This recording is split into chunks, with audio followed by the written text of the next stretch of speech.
बरं बरं, मग मी जातो, पाहतो त्याले कशी कॉल रेकॉर्डिंग करतो तो तर. मायले पण सांगता त्याच्या काम करू लागत जाय महा लेखले म्हणा, आयतच नको खात जाऊ. हो हो सांगीन मी, पण तुमच्या लेखले पण काम करणं पडीन आता. माझ्या घरी चालून जाते, काम केलं केलं नाही केलं, पण सासूच्या अडी थोडी चालत, सासूच्या अडी तर काम करणंच पडीन ना. अरे मग महाकाल लेखण्यास ठेका घेतलाय त्याचा, सर्व काम करायचा. पाहिलं भो, आईच्या सगळ्या करा तर करा, बोलणी बी ऐका, घेणं न देणं, कंदील लावून येणं. हो हो सांगतो मी त्याला, टेन्शन नको घ्या तुम्ही. बरं बरं, जातो मग मी. हो जा, नेमबंदी सांगता त्याला समजून, ऐकलं तर ठीक, नाही तर पुढच्या करता महा लेखल्या पाठवणारच नाही मी तिथं.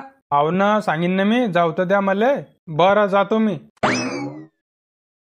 हा शांताराम दोन तोंडी चालतो, इकडून बी बोलतो ना तिकडून बी बोलतो, माहित नाही तुम्हाला बारे. हाव ना, गेला न तो, समजून आता तैले, मग पाहू आपू काय होते पुढे तर. ताईनं महालेखले चांगली वागवलं तर ठीक, नाही तर मी पाठवणारच नाही महालेखले तिथं.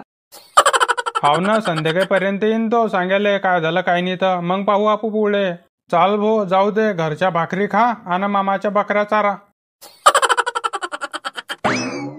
शांताराम भाऊ, तू कसा का आला अचानक? काय बहीण, तुम्ही ना काय लावला हे? का बा, काय झालं रे भाऊ आता? नाही नाही, मी ना मा भरोशावर पोर द्यायला लावली तुम्हाला, म्हणजे तुम्ही असं करसान का आता? हा पण नेमकं काय झालं ते तर सांग बापा आम्हाला. ते पोरगी आली आहे तिच्या मायच्या घरी, ते सांगते सकाळपासून संध्याकाळपर्यंत काम सांगता तुम्ही. हे चांगलं आहे का तुमचं? म्हणजे पोरगी देऊन गलती केली का सामने वायानं? तुम्हाला पोरगी भेटत नव्हती, सामने वायानं मा भरोशावर पोरगी दिली, आणि तुम्ही असं करसान का आता? नाही भाऊ, 1-2 तासात तर काम होते तिचं, आमच्या घरी काही जास्त काम थोडी आहे. ओ हो, म्हणजे तर सामनेवाई पोर खोटी बोलते का? आव न तर मला शिकवता येते. मग काम तर करणंच पडेल ना भाऊ, मग का सोप्यावर बसाडायला आणली तिले लग्न करून? हा मग तू पण करत जाय ना थोडं काम, ते पोर तर म्हणते तू पलंगावरच बसेल राहते. काही पण का भाऊ, मग मी नुसती पलंगावरच बसेल राहते का? तिले काय आहे ते काही पण सांगीन तुला, मग का तिच्या पुढे पुढे काम करत जाऊ मी? तसं नाही बहीण, थोडं बहुत तू पण करू लागत जाय. तू तर चांगलंच सांगते भाऊ, म्हणजे सून घरात आहे आणि सासू काम करीन का? मी जेव्हा सून होती ना, माझी सासू काहीच काम करू लागे ना मला, दिवसभर नुसती पलंगावरच बसेल राह.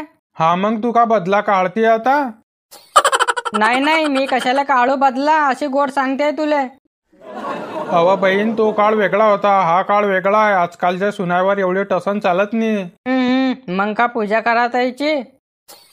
चाल, मी हे सगळी करून एवढा फसलाय, कोणी ऐकायला तयार नाही. अव बहीण, तू मला सांग, तू तुझ्या सासूचे म्हातारपणामध्ये केवढे हाल केले? हा मग करणार नाही, ते का कमी गांजली होती मला, मी जेव्हा नवीन नवीन लग्न करून आली होती तेव्हा. हा मग मी तेच म्हणतोय, तू जेव्हा म्हातारी वशील ना, तुझी सून पण तशीच करीन. काय काय बोलतोय भाऊ? हा मग सारख्याले वार काय? कसा आहे बहीण, सर्वजण मिळून सण राहा, तेव्हाच परिवार चालतो. तू तुझ्या सूनला लेख समजून वागवशील, ते पण मग तुला आईचं प्रेम देईन. हो बरोबर बोलतोय भाऊ तू. का रे पिस्तुल्या, तू कॉल रेकॉर्डिंग करतो का रे ना? हा मग तिची माई चिंग्या लावते ना आमच्या घरात. का रे आरामखोरा, तुझं होत नव्हतं, मी केलं तुझं लग्न. मी होता तर तुला मुलगी भेटली, नाही तर तुला 3 लेकराची माय पण भेटती ना.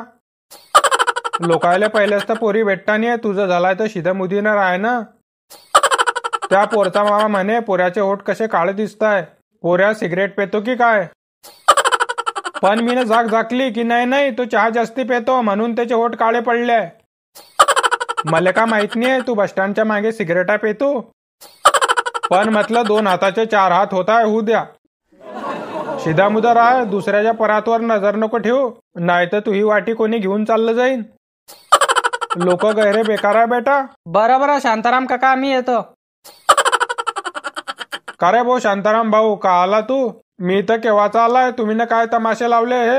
का ब म्हणजे काय झालं? सूनला का त्रास देणार लावलाय तुम्ही ना? मी ना तुमचा स्वभाव बघून पोरगी देवाळली, माणूस चांगला आहे म्हटलं, सूनला खुश ठेवीन. हो पण नेमकं झालं काय? काय होईन, तुम्ही सकाळी 5 वाजेला चहा मागता, माहित पडलं मला. हा मग मला सकाळी 5ला चहाची तलप लागते, मग तुम्हाला सकाळी 3ला तलप लागेन, मग का 3ला चहा करायची सांगसान तुम्ही त्या पोरला?